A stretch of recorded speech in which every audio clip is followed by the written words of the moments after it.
Swag out there and bow. What's going on, everybody? It's Webster Style here, the man, the voice, the fragrance. And we are here with Mr. Brandon Starocci of 1282 Productions. And they're here, or he's here. He has a partner, Alan, who couldn't make it today, who's here to talk to us about their comic series, Avalon. Brandon, how you doing this evening? I'm doing very well. How are you this evening? Doing good. I'm doing good. Now tell us all about Avalon. Yeah, Avalon is a brand new post-apocalyptic comic book.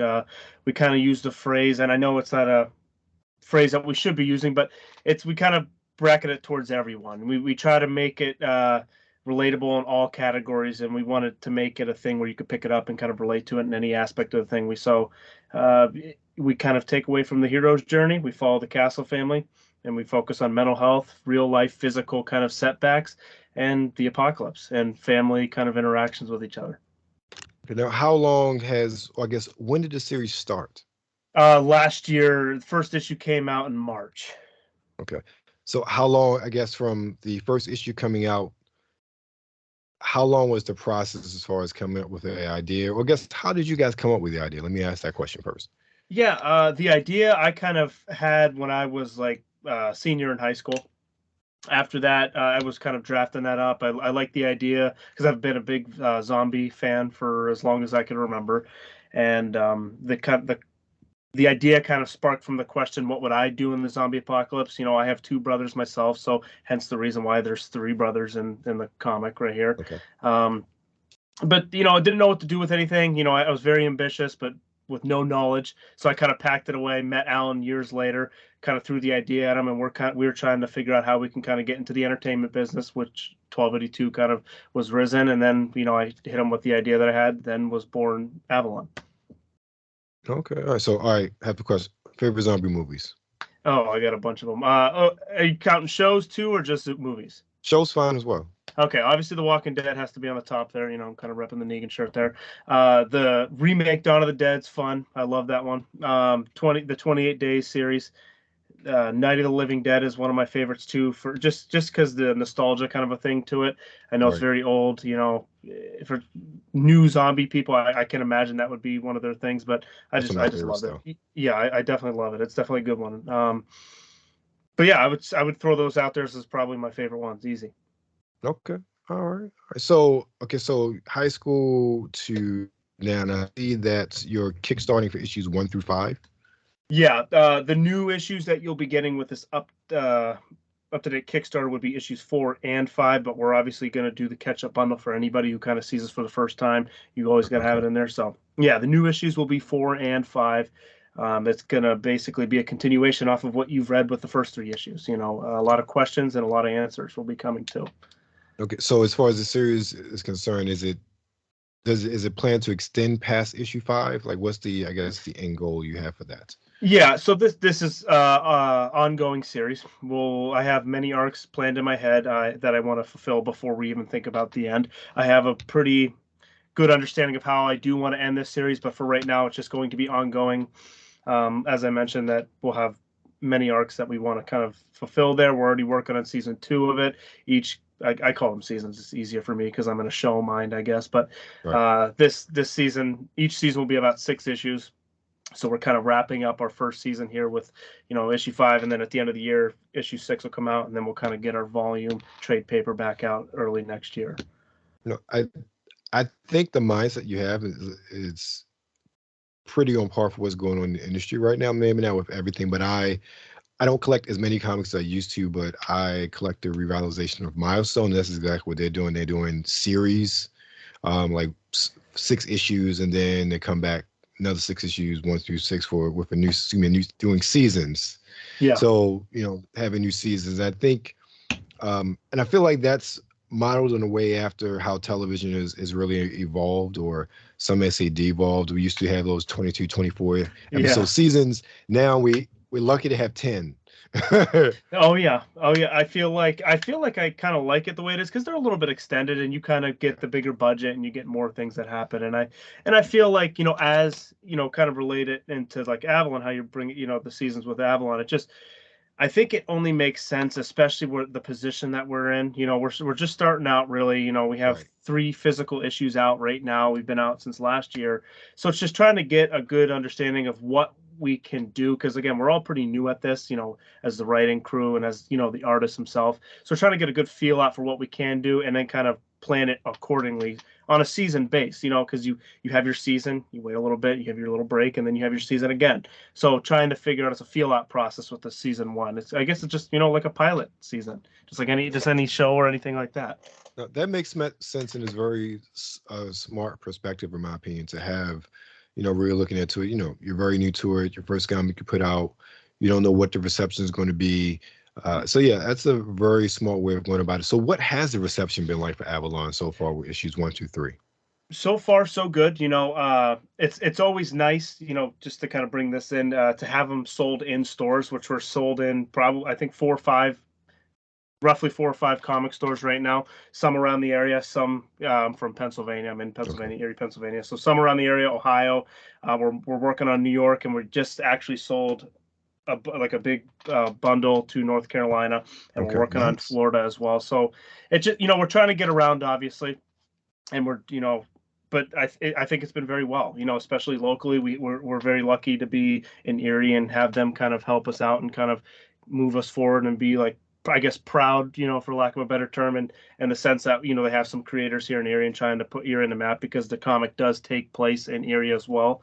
So it's a bunch of cool things with the city that we're living in and moving forward with that. But so far so good. Still obviously trying to get more and more eyes on it as we can, and hopefully, and sooner rather than later, we could do that and kind of have a big understanding of what our future looks like here. Understood. Have you guys started to hit up the convention circuit yet with really, pushing the comic? Yeah, we're going to a couple conventions this year. We went to a couple last year. A couple in the hometown, Cincinnati. We're going to be going to the Fan Expo in Cincinnati. Couple over by the Ashtabula area, New York area, and I was going to go to the Nashville one, but money. Understood. So Yeah. that was a big one that I was actually really excited for, and I'm hoping, since we can't go this year, I'm hoping for next year to really kind of get that one out, because that seemed like a very fun one for me. And I got family in different parts of the states, so hopefully we can kind of work something out. Like Denver was one on our radar too. I think that's going to be more focused on next year. The bigger ones were, when we're planning out our future here within the closer years, those bigger ones seem to be coming next year. So I think next year is going to be a huge year for us, especially since we'll have the trade paperback. A lot more people are prone to reading the trade paperbacks, Right. rather than the single individual issues. So I'm hoping, the plan is, with all these bigger cons happening next year, I'm thinking that's going to be the, I guess, the big year. You know what I'm saying? So obviously you plan, you dream and all that stuff, but the thing is we need to execute. Understood. Yeah. Definitely conventions, but honestly, even next year, we've seen conventions really come back this year, but I think we're going to see a lot more from I'll put it this. There are a lot of cons popping up all over the place, and it seems like, especially just from a lot of the circles I run in and just looking on Instagram, there are a lot of new conventions even popping up next year, because people have seen, there's such a demand. So there should be a lot of avenues for you guys to really travel to get more exposure for Avalon, even just in the Pennsylvania, New York area. Yeah, no, I agree with that. When we were looking last year for a lot of conventions and stuff like that, and compared to this year just alone, it definitely has been crazy. And I even, to go off what you're saying as well, next year, obviously they don't really have the list like they have now for this year, because usually when you look it up, there's like a big list you could see around the United States, like what's going on. But some of them are already kind of jumping on there in early 2024, and I'm hearing the same things like you're saying. A lot more people are interested. I've seen a couple groups actually today that used to be, before kind of COVID kind of came out, used to be big events, and now they're like, okay, coming back for the first time this time. Right. You know what I mean? So I do understand that that's going to be fun. A lot more events, a lot more busy schedule with Avalon, and more things that come. Well, hopefully busy means more exposure and increased sales as well, really, to get you to that next step. So where, everything works out the way you wanted to with Avalon, where do you see the property going in the future? I mean, obviously, I guess not so obvious, but I was a big movie guy growing up. You know, the original idea of Avalon, before it was even Avalon, is it was supposed to be a movie. It's supposed to be a screenplay. But obviously, with the way the kind of Hollywood moved forward and all that, series have become very, very big. And Right. the whole goal and the hope and all that stuff would be to get this to be a TV series, you know, and have these kind of characters come to life on live screen and all that. Um, and obviously a bunch of other things. I'm working on 2 comics that were in the beginning stages, so not even enough to kind of share what they are yet. Hmm. And I'm working on a screenplay myself. So I'm just hoping for more opportunity, because I with this stuff, like we were kind of saying a little bit there too, I want this to be my day job. I want Right. entertainment. I want creativity to be my day job. And I've always been in love with it. You know, I just never knew what to do with it until now. Now I'm surrounding myself with people who do. I'm learning with people that know how to do it. So I'm trying to kind of Right. take the opportunity and just move forward with it. Nice. Yeah, networking and learning, getting people surrounding you that know more than you or you can learn from is always a good way of moving forward and making, your dreams come true, in my opinion. 100%. I agree with that. So I want to go back to Avalon for a second because, you talk about mental health, you talk about the post-apocalypse, considering what the world has gone through in the past couple of years, how much, if any, did that influence your writing and really crafting the story over the past few years? Yeah, I think a lot of it. I wouldn't say so much influence. I think it just makes it easier for us to explain, you know, how people can react in certain situations.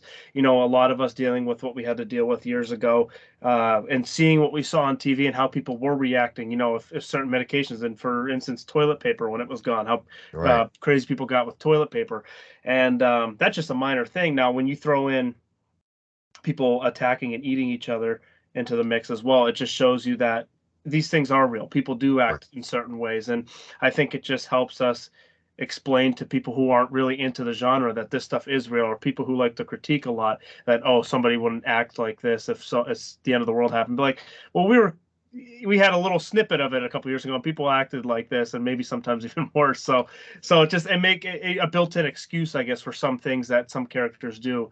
But I mean, I guess there is some sort of influence, a little bit of minor influence of kind of bringing all that stuff that we've seen into the story, and again, to show that this did happen or this would happen in a situation like this. Right. I love the point you brought up because this is one of the things that even in conversations I've had with friends, colleagues, and people talk about zombie movies. I said, no, you saw what happened. People are exactly going to act that way. Or we say, have you guys not watched enough horror movies in your life to understand what not to do in this situation? And you Right. guys are doing everything that you're not supposed to. I'm like, look, I'm a student of horror movies. I know not to do these things.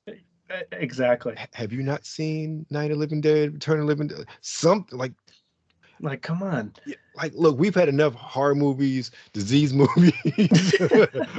To know what's going on, that we should have a good idea of what's going on. And the crazy part is that, and I'll say also just science fiction in general, especially the way we're advancing with certain things. All of these movies told us how we react as human beings. Yes. And you look at, you talk about The Walking Dead, you look at the Romero trilogy, and all the subsequent zombie movies that were good.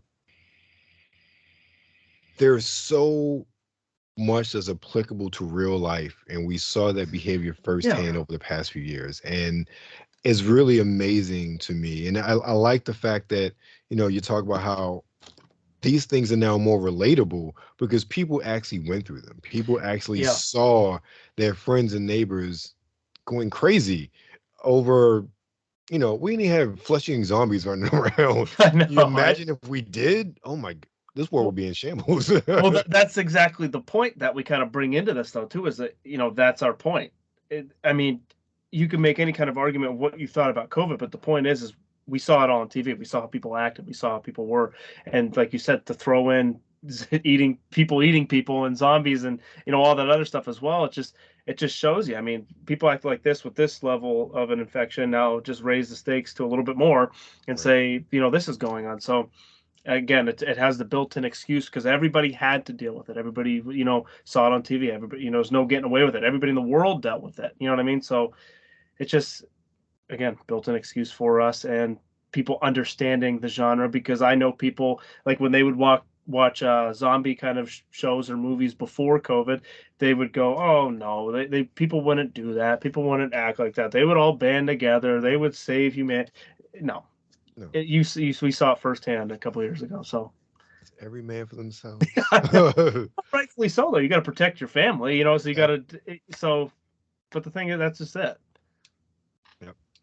Well, Brandon, I want to thank you for your time. Let everybody know about the Kickstarter and where else they can find Avalon Comics. Yeah, of course. We have a live Kickstarter right now for the new issues 4 and 5. Obviously, you can get the whole bundle 1 through 5 and a PDF. We're about to add the physical bundle 1 through 5 as well. You can find us on any social media platforms: Facebook, Instagram, Twitter. I finally broke and we made a TikTok. But we have a Linktree on every single social media platform, so you can find us anywhere. But yeah, check us out. See if you like us. The artwork's phenomenal. It's done by Demetrius as well. He does a very, very good job. So if you're a person of art, come check us out. Like it, I've checked it out already, ladies and gentlemen. It is as good as he says it is. Thank you much, Brandon. Appreciate it. Everybody, Webster Style, man and voice of fragrance. Thanks for rocking with us. Make sure you check out all the links in the show notes, and we'll see you next time.